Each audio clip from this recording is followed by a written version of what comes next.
Naongea kwa kifupi sana. Nguvu ya ujasiri wa kumwomba Bwana Mungu wetu ambaye ni baba yetu mambo magumu. Amen. Nguvu ya ujasiri wa kumwomba Bwana Mungu wetu ambaye ni baba yetu mambo magumu. Amen. Wakristo wengi wana ile hali ya udhaifu ndani yao ya kuogopa usubutu wa kumwomba Mungu baadhi ya vitu. Glory be to God. Kuna namna ambavyo ndani yao wana kama roho fulani ya hatia hivi. Number one, ama roho fulani ya kujihisi duni na kuona kwamba wewe ustahili hata kwenda mbele za Mungu kumwomba, wacha kujibiwa. Kwa hiyo tunajikuta katika wasaa wa kuomba vitu vidogo vidogo sana, na wakati mwingine tunamwomba Mungu vitu ambavyo yawezekana kabisa vipo katika uwezo wetu. Fikiri kwa mfano, Adamu angekuwa anamuomba Mungu, Bwana, ninaomba tuma malaika wailime hii bustani ya Eden na kuilinda. Amen. Bwana Mungu alishamwambia Adamu, hiyo bustani nimekuweka ndani yake, uilime hiyo na uitunze, si ndio? Kwa hiyo Bwana hakutarajia Adamu kuinua sauti yake na kumuomba Mungu kwa habari ya kutuma malaika watakolima bustani. Glory be to God. Lakini nimekupa mfano tu kwamba Wakristo wengi tumepungukiwa ujasiri wa kumwomba Bwana Mungu mambo ya kimsingi ambayo yanaweza yakatutofautisha na watu wengine. Amen. Kwa hiyo kwa kifupi sana nazungumzia nguvu ya ujasiri wa kumwomba Mungu ambaye ni baba yetu wa mbinguni mambo makubwa, mambo ambayo Bwana Mungu akitujibu sisi tutakuwa tumebarikiwa. Amen. Na yeye jina lake litatukuzwa. Kitabu kile cha Injili ya Yohana sura ya 17 tunaanzia mstari wa kwanza ule. Nitasoma mpaka mstari wa 5 tu. Nikaja kwa wakati wako unaweza kaendelea. Maneno hayo au maombi hayo aliyaomba Yesu. Akainua macho yake kuelekea mbinguni, akasema, Baba, saa imekwisha kufika, mtukuze mwanao, ili mwana wako naye akutukuze wewe, kama vile ulivyompa mamlaka juu ya wote wenye mwili, ili kwamba wote uliompa awape uzima wa milele. Na uzima wa milele ndio huu, wakujue wewe Mungu wa pekee wa kweli, na Yesu Kristo uliyemtuma. Mimi nimekutukuza duniani, hali nimeimaliza kazi ulionipa nifanye. Na sasa, sema na sasa, Baba, unitukuze mimi pamoja na wewe kwa utukufu ule niliokuwa nao pamoja nawe kabla ya ulimwengu kuwako. Na sasa Baba, unitukuze mimi kama wewe ulivyotukuzwa. Hilo ni ombi zito sana hilo. Mmenielewa? Yaani kuwa na ujasiri wa kumwambia Bwana Mungu, ninaomba unitukuze. Wangapi kwa mfano washai kuomba maombi ya namna hiyo? Utagundua maombi kama hayo. Amen. Kutokuomba hivyo ni sawa sawa na kusema, Baba, sasa ninaomba niaibishwe. Kwa sababu kinyume cha kutukuzwa, amen, ni kuaibishwa.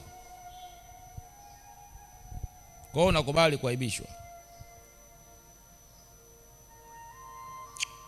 Glory be to God. Yesu alikuwa na ujasiri wa kumwambia baba yake wa mbinguni ambaye na wewe ni baba yako na mimi ni baba yangu. Amen. Alikuwa na ujasiri wa kusema, Baba, ninaomba saa imefika mwanao nitukuzwe. Saa imefika mwanao nifanyeje? nitukuzwe. Maandiko yazungumza maneno hayo aliyasema Yesu, akainua macho yake kuelekea mbinguni like this. Amen. Akaomba, Baba, saa imekwisha kufika, mtukuze mwanao, ili mwana wako naye akutukuze wewe. Amen. Listen to me. Jambo lolote gumu, kubwa, la ajabu unalomuomba Mungu akufanyie, kuna namna Mungu akishakufanyia hilo jambo, ushuhuda wa hilo jambo unapoanza kujulikana, Mungu anatukuzwa. Umenielewa eh? Kwa hiyo kumuomba Mungu mambo makubwa ambayo watu wengine hawana, ni moja ya kitu ambacho kinamvutia Bwana Mungu, kwa sababu kwa kujibu hicho ambacho umemuomba, na yeye anatukuzwa.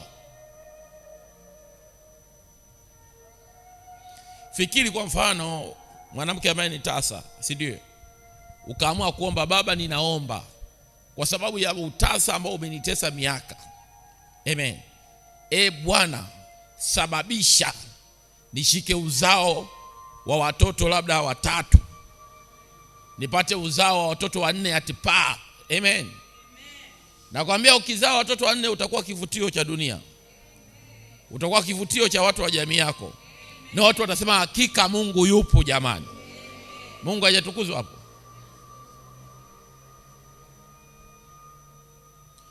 Vaa ujasiri wa kuwa na uthubutu wa kumwomba Bwana Mungu mambo makubwa. 2026 ni mwaka wetu wa mwanzo wa kumiliki na kutawala. Yesu anasema saa imefika. Kwa muombe Mungu, umenielewa, mambo makubwa yatakayosababisha atakapokujibu jina lake litatukuzwa.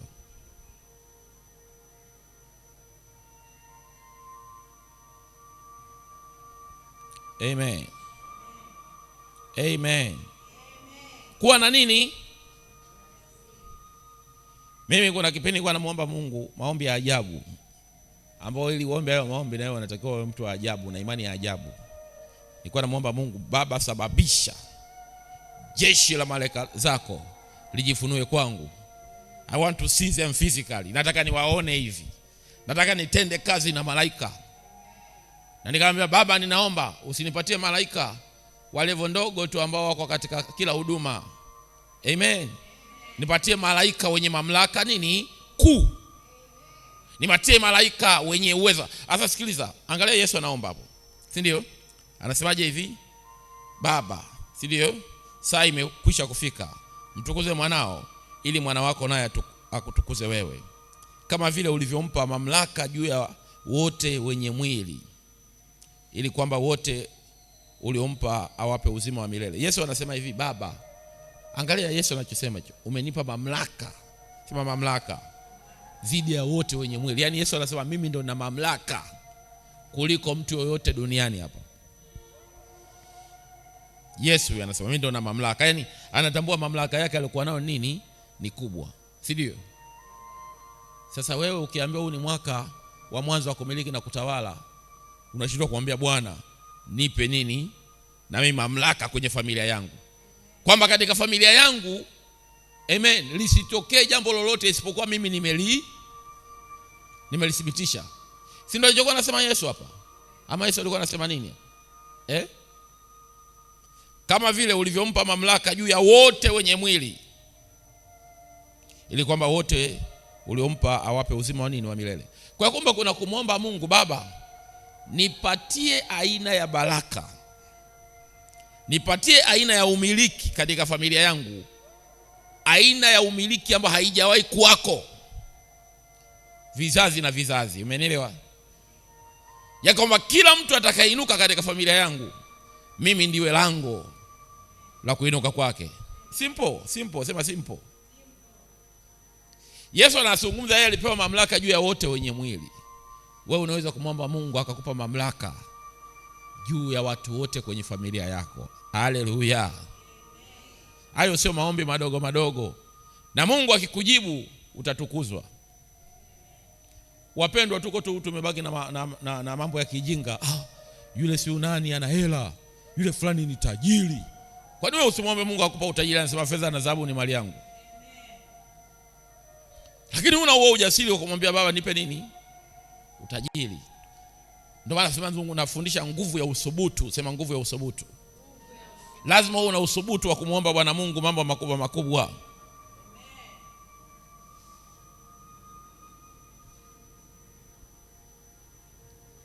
Amen. Mimi nimemuomba Mungu na naendelea kumwomba Mungu mambo makubwa. Yaani kuna kitu mimi namwamini Mungu kwayo, ya kwamba wakati utafika mtu kaja amekatwa mguu, ninaamuru mguu mpya wote. Ni mambo madogo hayo.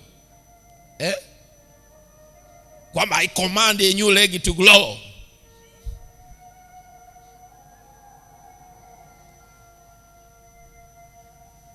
Kuwa na ile hali ya uthubutu wa imani. Mwache yeye amue kukujibu ama kutokufanyaje, kutokukujibu. Umeelewa? Usije ukafika mbinguni ukaambiwa wewe ulitakiwa ufanikiwe sana. Ilikuwaje sasa? Ukaambiwa sema ukuomba. Yesu anasema tunapoomba tuombe kitakachofanyika nini? Duniani kama wapi? Kama mbinguni. Okay, simama pale ulipo tukaombe. Amen. Najua kuna mtu nitakuwa nimemboost imani yake katika kuomba mambo nini? Hata kama unaomba watoto, umenielewa? Kwa mfano, listen to me, sio lazima kumwomba Mungu watoto mpaka uwe tasa. Umeelewa? Watu wengi wanazaa watu wa kawaida kwa sababu hawakumuomba nani?